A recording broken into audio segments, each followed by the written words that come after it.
I invite you to stay as attentive as you have been in the last few moments. And hopefully more of that, but also words that will feed your soul. Come, open your hearts and minds, and let us embrace that which is good for us and the world as we share noble values and sacred ideals and thoughts and prayers to inspire us to better living. You are invited to worship and begin with hymn numbered 104, when Israel was in Egypt's land.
Well, welcome to Fountain Street Church on this beautiful Sunday morning.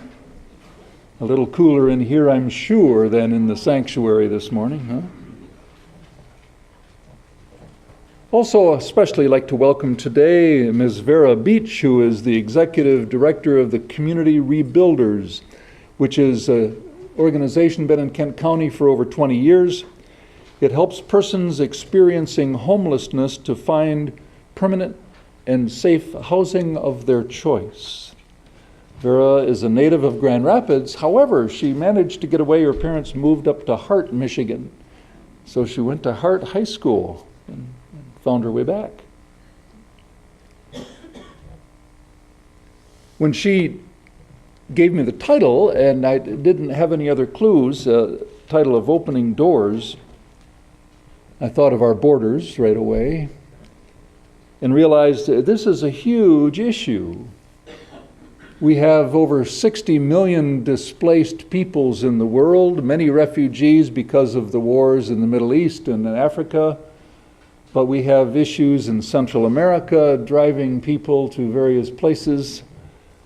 And we have issues here in the United States that are being manufactured for political purposes, and it's pretty messy. So Vera, you will enlighten us probably on more local things, but I do not know, and I'm very interested in what Vera will have to say. I invite you to join with me in the responsive invocation found printed in the order of service.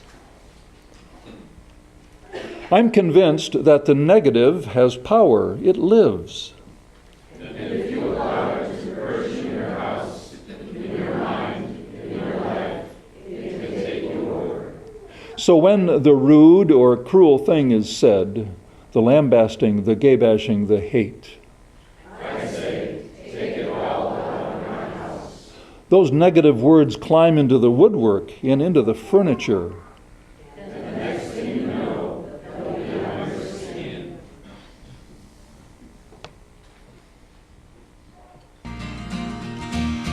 As we come around to take our places at the table, a moment to remember and reflect upon our wealth. Here's to loving friends and family, here's to being able to gather here together in good company and health. And may we be released from all those feelings that would harm us. May we have the will to give them up and get them gone. For heavy are the satchels full of anger and false promise. May we have the strength to put them down. May the light of love be shining deep within your spirit. May the torch of mercy clear the path and show the way. May the horn of plenty sound so everyone can hear it. May the light of love be with you every day.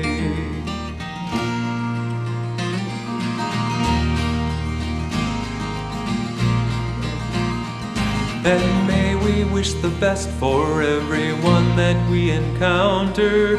May we swallow pride and may we do away with fear.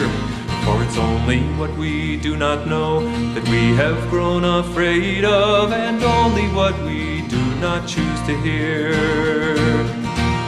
May the light of love be shining deep within your spirit. May the torch of mercy clear the path and show the way. May the horn of plenty sound so everyone can hear it. May the light of love be with you every day.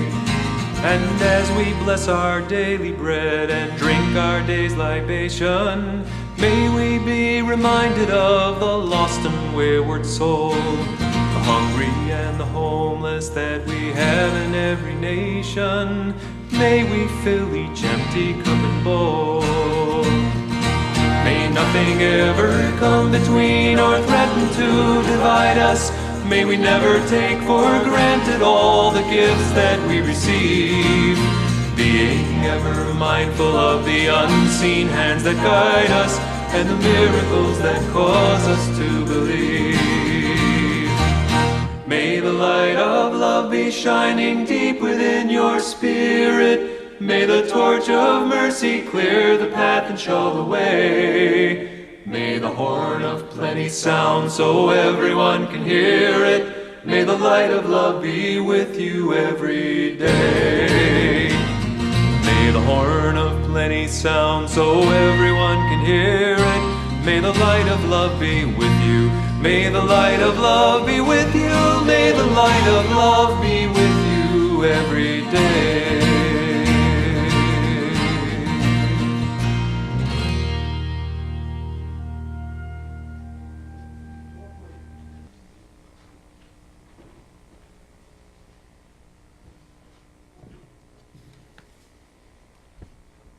May the light of love be with you. Light, necessary for us to navigate life. Where do we get our light? I invite you to join me in a time of prayer, meditation, and silence.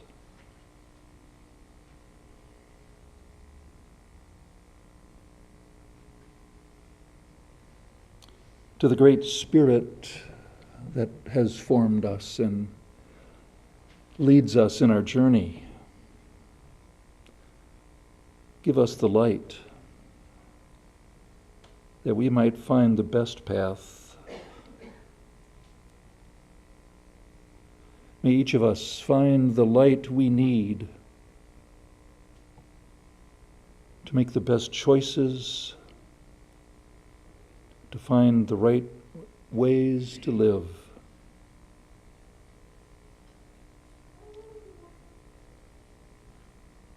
We lift our prayers, we lift our thoughts, we lift our desires that somehow the powers beyond us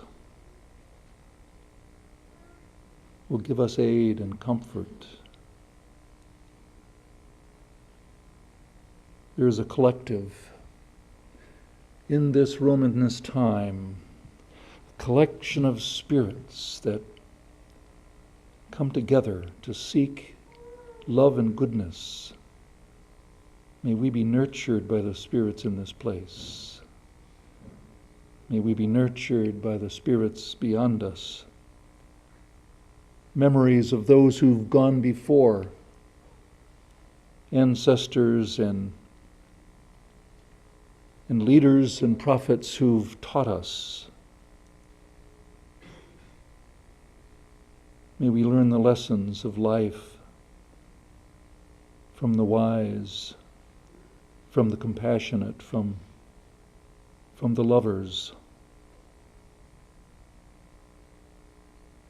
We're grateful for so many good things. The beauty of music, the beauty of the earth, the goodness of people who are filled with love and compassion and grace. May we be one of them.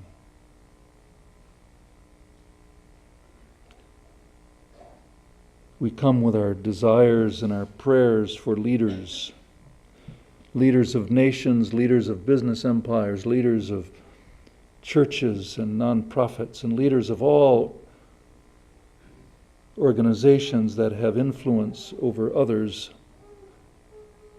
that they may honor human dignity in all places, that they may find ways to serve humanity with grace and compassion,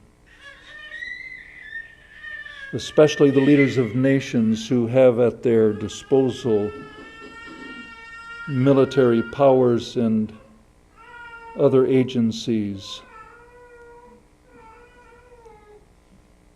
May we find ways to live out our ideals of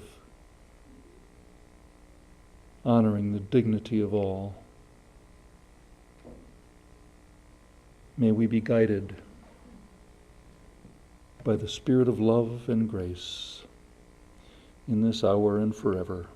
May it be so.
I'm pleased that Vera was able to send me a couple of reading options because I had no idea where to go with this idea of opening doors.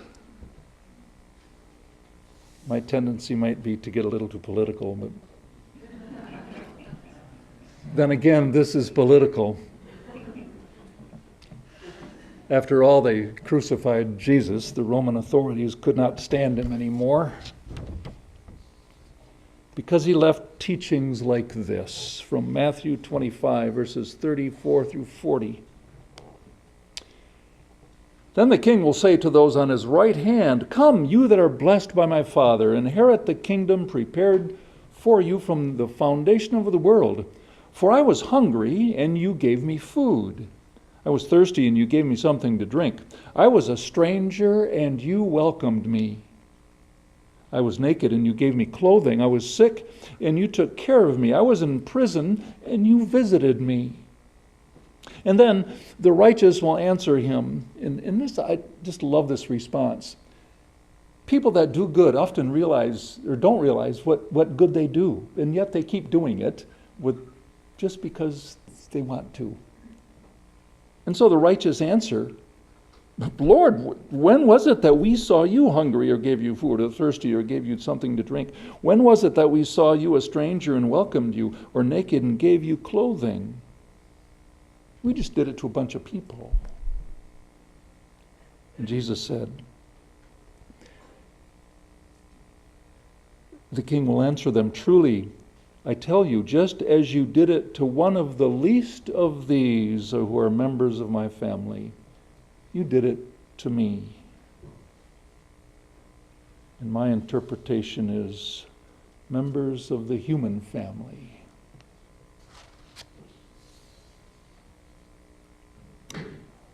And from Khalil Gibran, the prophet, an essay on giving. Then said a rich man, "Speak to us of giving." And he answered, "You give but little when you give of your possessions.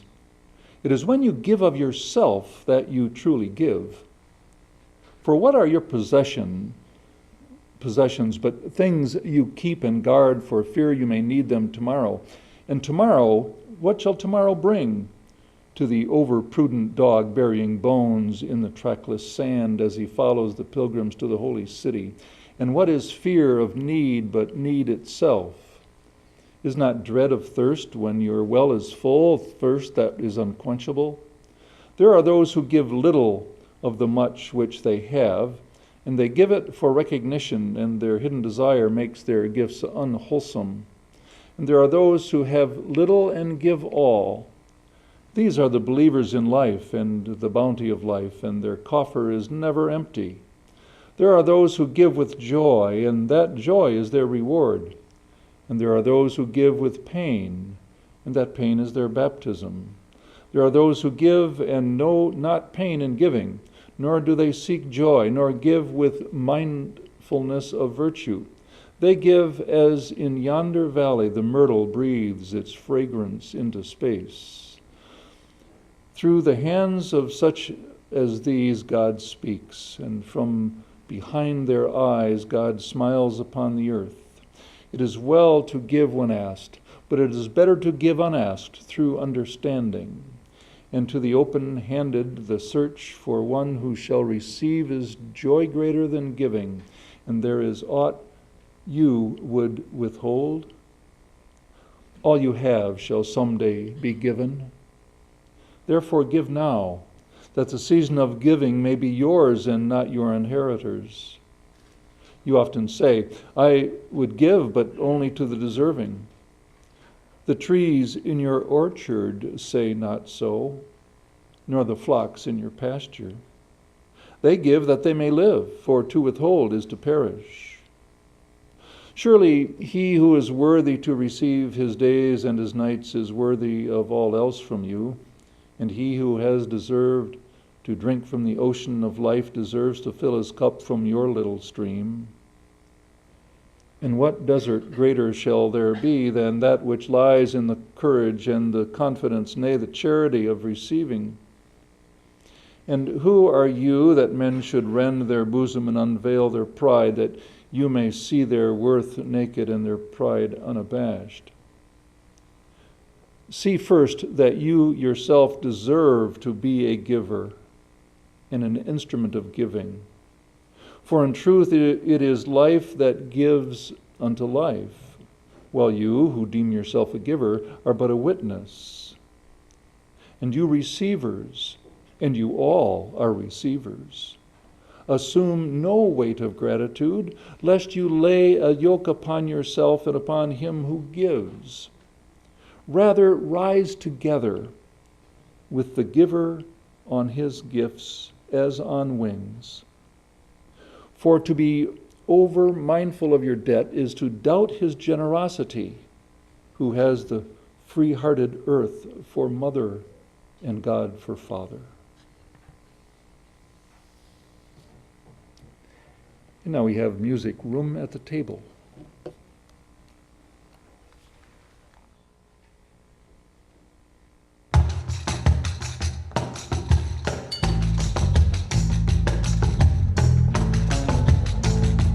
Let our hearts not be hardened to those living on the margins. There is room at the table for everyone. This is where it all begins. This is how we gather in. There is room at the table for everyone.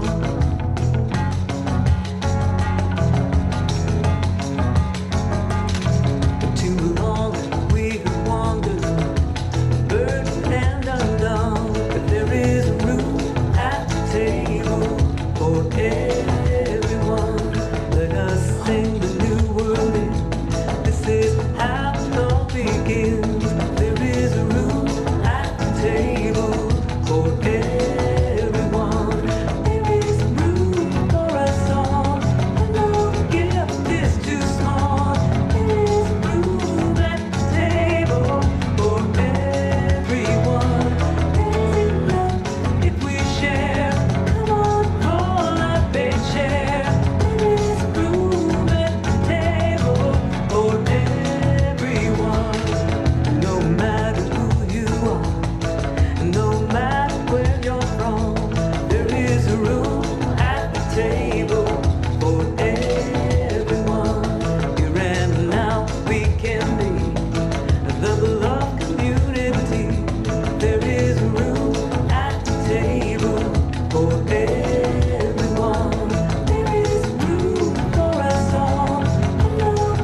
Good morning.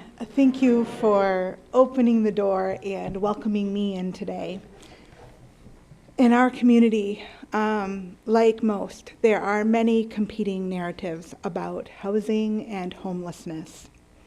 And today, it might surprise many of you, but I don't really intend to focus on those narratives because I think one of the most important things we can do is open doors and welcome people in.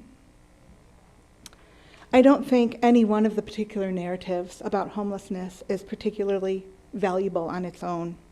And you can always find experts who will tell you that theirs is more valuable. There are also camps in our town and beliefs about homelessness.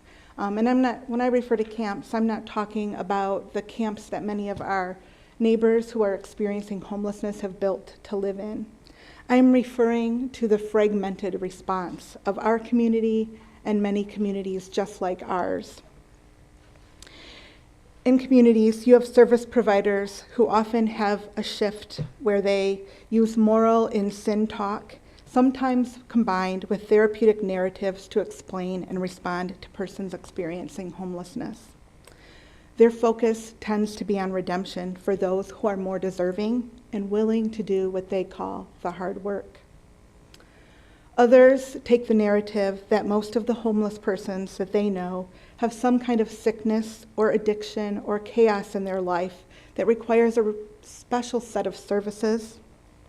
You often hear these folks talk about the persons they served as being depressed, anxious, maybe even paranoid, and unable to live in an apartment complex because they have just so many problems.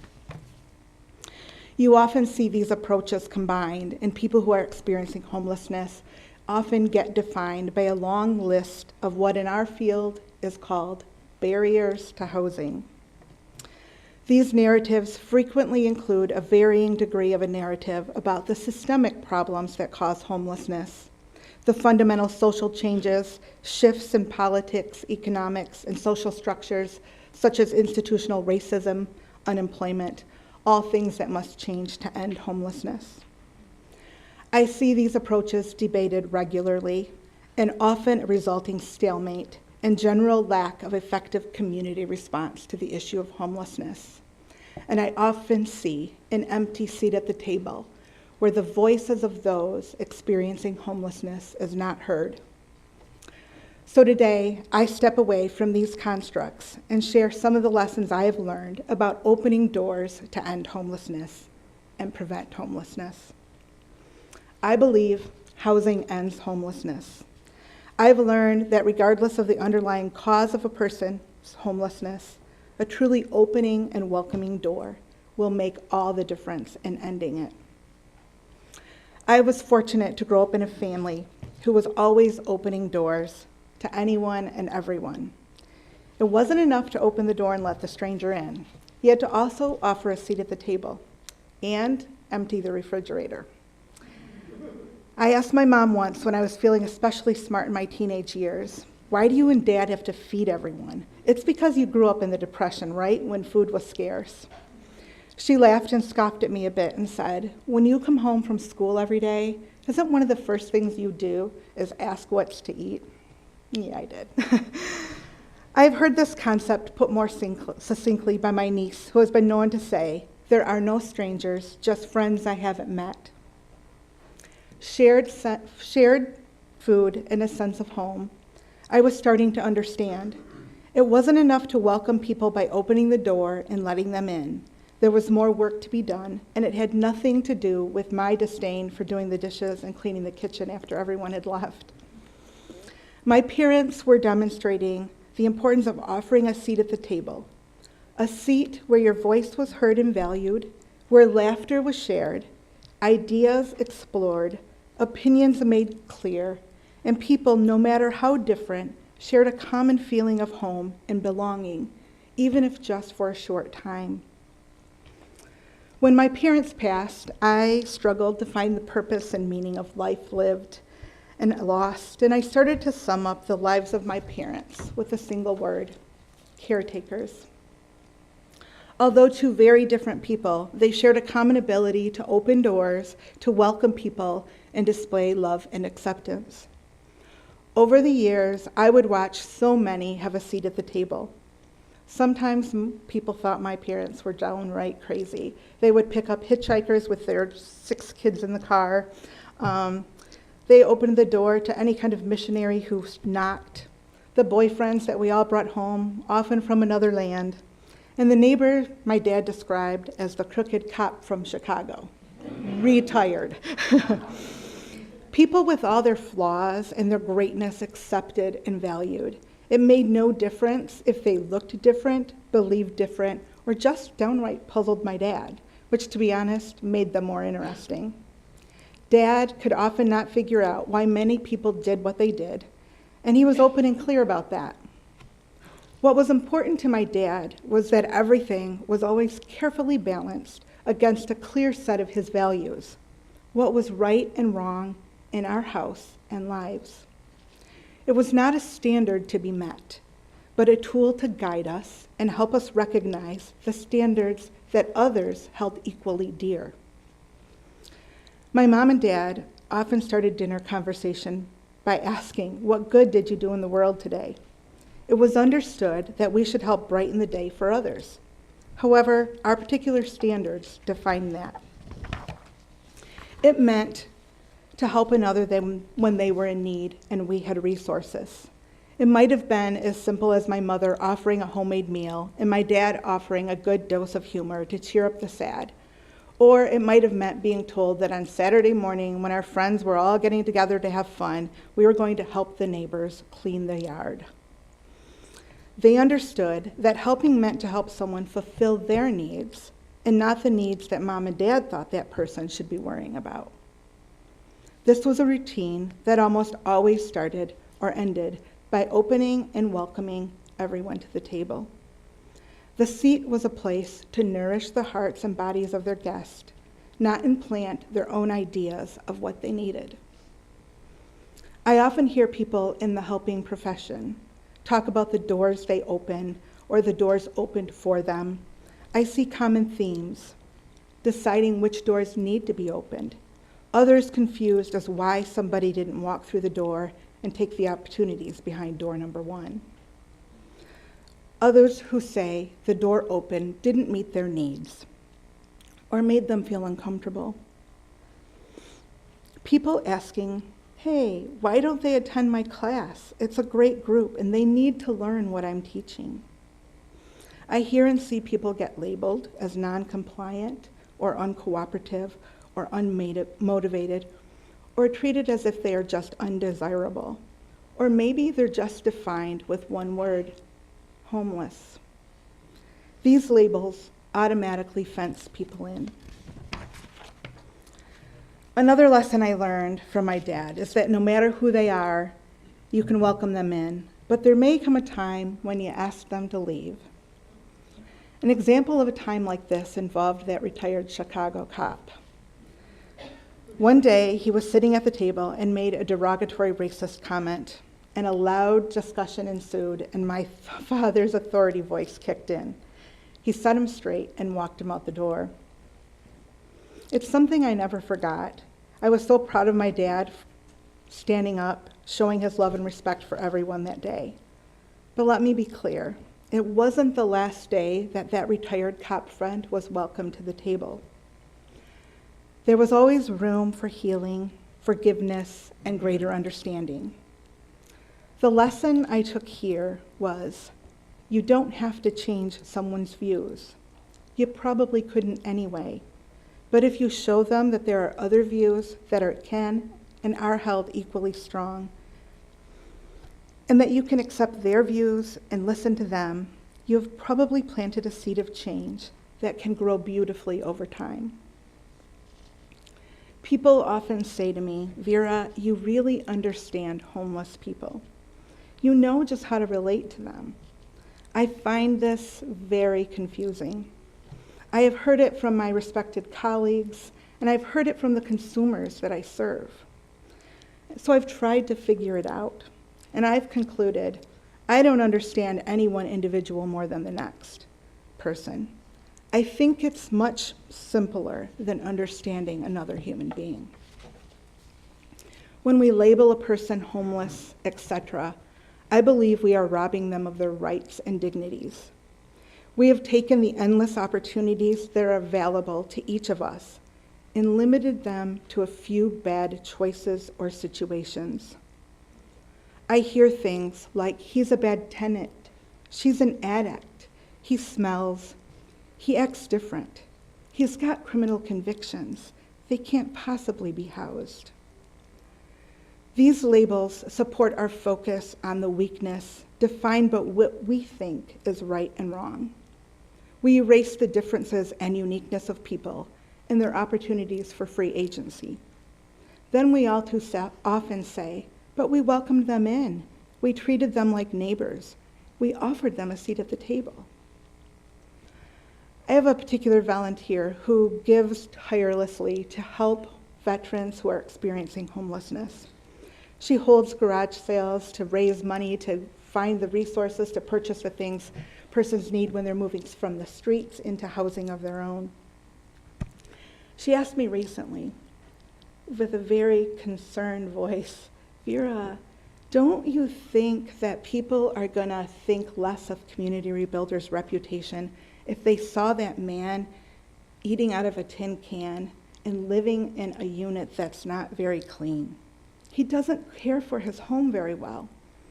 Don't you teach them and help them know how to live? I reminded her that everyone has victories, sometimes big and small, and everyone has different challenges. It helped her to understand when I shared about a man who had been living on the streets for over 12 years and had moved into housing. Everyone was sure he needed a bed. He didn't want a bed. He needed time for a bed to become a place of comfort instead of something that could be used and only taken away. Back to the man the volunteer was so concerned about because he was eating out of the can. The fact is, we don't focus on the fact that he's eating out of the can and label that a problem to be solved. We strive to see strengths and celebrate them. We promote self-acceptance. He's safely housed now. He's eating, and you know what? He's human with all the diversity that means, and that's a lot. I believe it is our job to help ourselves define our own standards, our own sensibilities, our own understandings of right and wrong and good and bad. Then we can help others define their own standards by being accepting and understanding and, yes, patient. It's very often when we're helping someone who's been on the streets for a number of years to secure housing, to take them to a unit that they're able to move into and have them say, no, they don't want that unit. And deep inside, there's a little piece of you as a staff person that says, oh, do they know how hard it was to find this landlord in this unit? And we know we have to shut that down and we have to be accepting and patient and say, okay, let's move on to the next house. How do we help others to have faith in their own life? I am standing, and you are all sitting in a church where many faiths, many beliefs, many gods, if you will, are welcomed and accepted. We may all hold different beliefs, many similar, but by no means the same. Yet the people of this church, unless admitted this home, have welcomed us all in and given us all a seat at the table. They've allowed you to discuss great ideas and share different opinions. And I'm sure that you do that for the most part in harmony and acceptance, occasionally with a need for forgiveness and understanding. Yet I believe every one of you knows you would be welcomed back again and again. One way that we build hope and see faith grow in our work at Community Rebuilders is to bring good news. We tell our consumers we can help them secure housing and that we believe in them and together we can make it happen. We listen and respond to people's need for a safe place to call home. We do not need to put on rose-colored glasses to make things appear rosy. We have only to look beyond the human-made walls of negativity, criticism, and choose to step away from the cynical fears caused by doubt. Then we can recognize the power that we all wield with positivity. To build faith, many would say, is to be divinely driven. Some would say it's accepting karma. It has often been summed up with aphorisms such as, the divine will always make a way where there seems to be no way. Or we have to have faith and know that the voice of the Lord is one of hope and salvation. No matter our particular faith and what it's built on, there is a divine good that we all recognize. It makes a pretty solid foundation. So why not use the good in our fellow human beings to help build their foundation, their own foundation? Good news shared in our house often resulted in, no surprise to all of you, a celebration with food. When setting the table, I also learned that your resourcefulness matters much more than your resources. There were times as I grew up when it was difficult, I'm sure, for my parents to feed our large family. But people were welcome to the table. It didn't mean if it meant pulling out the leftovers, everyone was still going to be invited to eat. Sometimes as a kid, I was embarrassed. Potato pancakes? Really, Mom? For those of you who aren't familiar with potato pancakes, that's last night's mashed potatoes, seasoned and fried into a patty to resemble a pancake, without any of the syrupy goodness of the real thing. I understand now that it was pretty resourceful. I labeled those pancakes gross as a kid, but now I get it. Your resourcefulness matters far more than your resources. That man with the can of food, he is managing, he is human, he is in a place of progress and movement forward.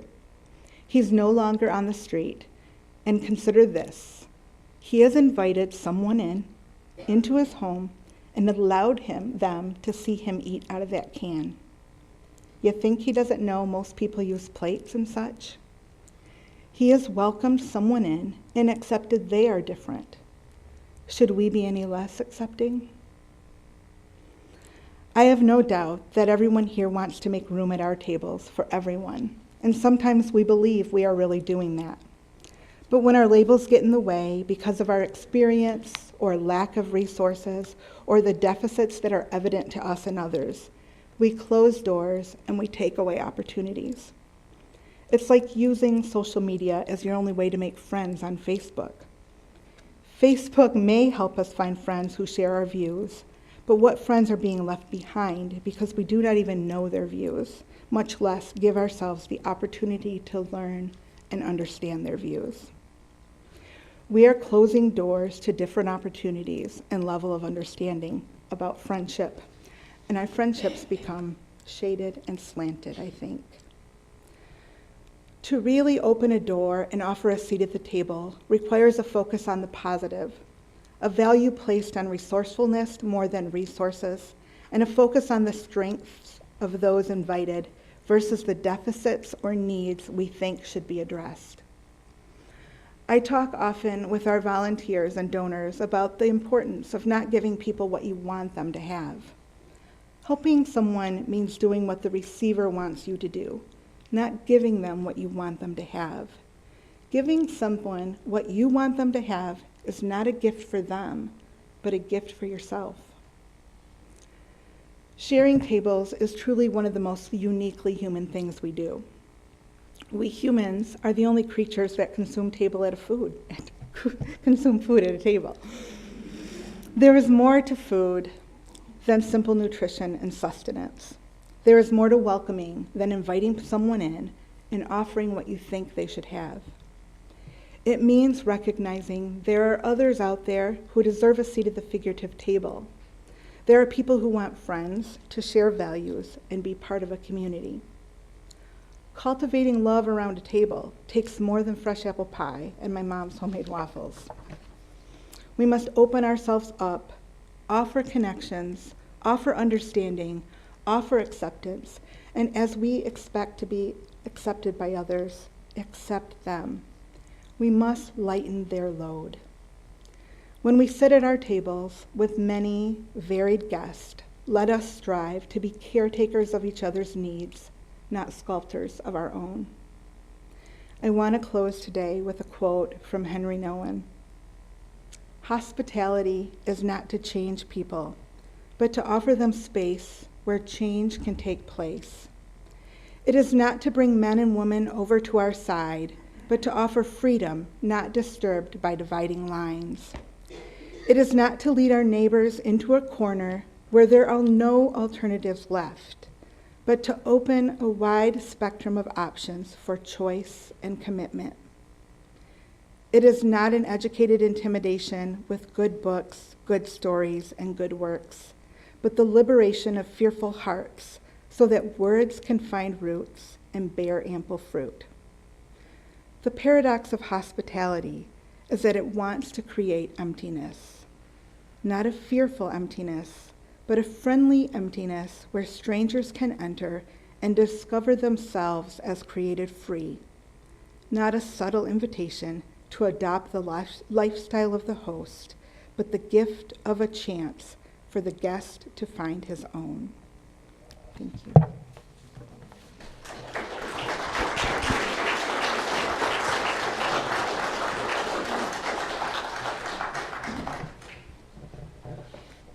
Thank you very much.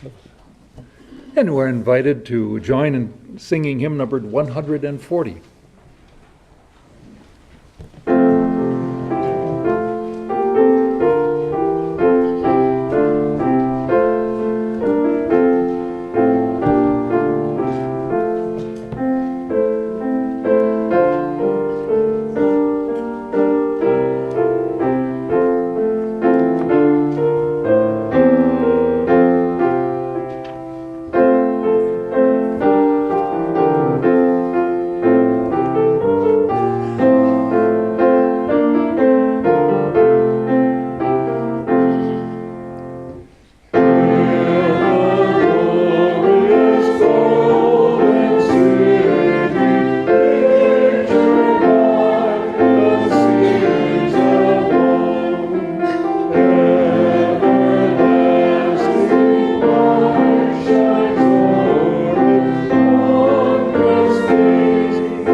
Divine love calls you forward. Divine Spirit leads you in truth. Go forward, live lives of compassion and grace. May it be so. Amen.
Thank